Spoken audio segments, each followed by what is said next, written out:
Hello' সকলোকে মই mini ব্লগটোকে স্বাগতম জনাইছোঁ। যদি ভাল পায় লাইক এটা কৰি দিব। মই ভাগতলৈ ওলাইছোঁ।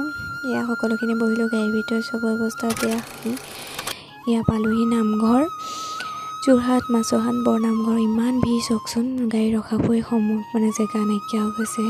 নামি মেলি চাকি লৈ মেলি গেটেদি সোমাব খোজোঁ। সেয়া কৰি সোমাই প্ৰথম গেটতে ইমান ধুনীয়া লাগিছে গৰুণ্ড পক্ষীজনক চব। তাৰপিছত চাকি জ্বলাই পেলাই ভগৱানক সেয়া কৰিলোঁ। নাই থিয় হৈ কৰিব লগা হৈছে, ইমানেই ভিৰ ক'ব নোৱাৰি আৰু পূৰা। হ'লেও এনেকৈ চাকি জ্বলালোঁ ভগৱানৰ নাম লৈ। মেইন গেটৰ ভিতৰৰ ভাগ ইমান ধুনীয়াকৈ সজাই তুলিছে চাওকচোন। ওচৰলৈ যাবই ইমানেই ভিৰ।